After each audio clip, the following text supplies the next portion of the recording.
नमस्कार। ये आकाशवाणी शिमला है। अब आप राजकुमारी चंदेल से प्रादेशिक समाचार सुनिए। कोरोना संक्रमण को देखते हुए आपसे अपील है कि लापरवाही न बरतें और इन आसान उपायों का पालन कर सुरक्षित रहें।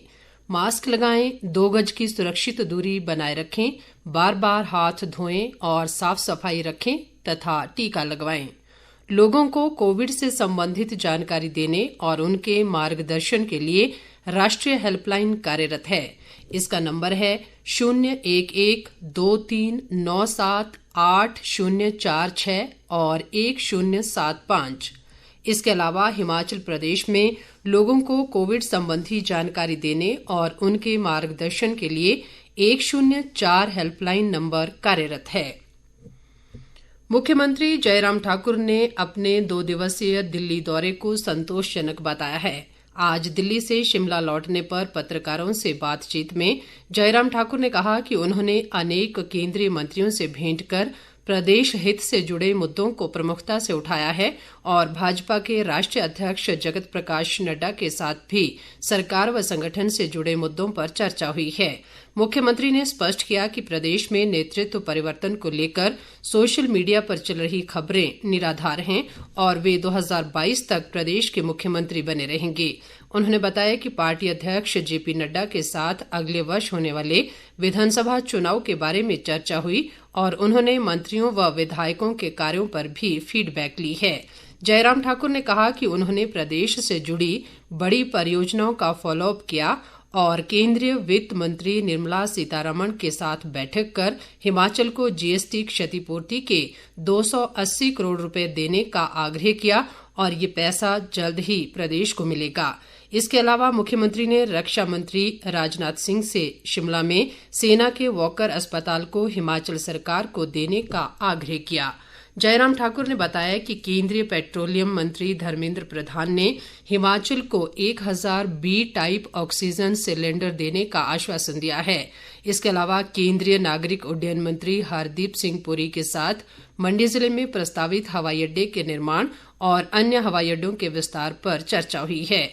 मुख्यमंत्री ने एक सवाल के जवाब में कहा कि 11 जून को होने वाली प्रदेश मंत्रिमंडल की बैठक में बसें चलाने और कोरोना कर्फ्यू में छूट देने पर विचार किया जाएगा। प्रदेश में आज अभी तक कोरोना के 125 नए मामले आए हैं, जबकि इस दौरान 1063 लोगों ने कोरोना से जंग जीती है। राज्य में कोरोना संक्रमण के मामले बढ़कर 1,95,880 हो गए हैं, जिनमें से 6,607 सक्रिय मामले हैं, जबकि 1,85,941 लोग उपचार के बाद स्वस्थ हो गए हैं। प्रदेश में आज अभी तक कोरोना से 10 लोगों की मृत्यु हुई है, जिसे मिलाकर अब तक कोरोना से मरने वालों की संख्या 3,309 हो गई है। जल शक्ति मंत्री महेंद्र सिंह ने आज जोगिंद्रनगर विधानसभा क्षेत्र के अनेक गांवों का दौरा कर लोगों की शिकायतें सुनी और अधिकांश का मौके पर निपटारा किया। उन्होंने कहा कि लड भड़ोल क्षेत्र में 36 करोड़ रुपए की पेयजल योजना का कार्य अंतिम चरण में है और मुख्यमंत्री जल्द ही इसका लोकार्पण करेंगे।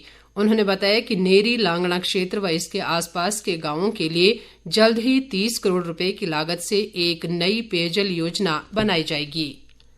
वन मंत्री राकेश पठानिया ने पंचायत प्रतिनिधियों से गांवों को कोरोना मुक्त बनाने का आह्वान किया है।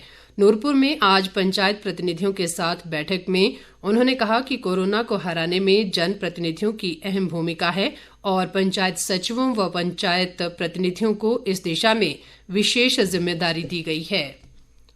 शिक्षा मंत्री गोविंद ठाकुर ने कहा है कि भारत स्काउट्स एंड गाइड्स ने कोरोना महामारी के दौरान लोगों की सेवा में महत्वपूर्ण भूमिका निभाई है। स्काउट्स एंड गाइड्स की राज्य परिषद समिति की वर्चुअल बैठक को संबोधित करते हुए आज उन्होंने कहा कि समाज के निर्माण में संगठन से जुड़े विद्यार्थियों की अहम भूमिका है।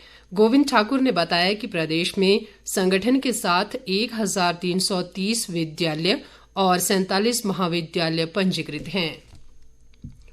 प्रदेश कांग्रेस अध्यक्ष कुलदीप राठौर ने आज शिमला जिले के रामपुर में कोरोना योद्धाओं को प्रोत्साहित करने के लिए पुलिस व सफाई कर्मियों, पत्रकारों और प्रथम पंक्ति में काम करने वाले अन्य विभागों के कर्मचारियों को मास्क, सैनिटाइजर ऑक्सीमीटर व फेस शील्ड वितरित किए। कुलदीप राठौर ने कहा कि ये कर्मचारी कोरोना काल में लोगों को बेहतरीन सेवा दे रहे हैं और इनके कार्यों को हमेशा याद रखा जाएगा।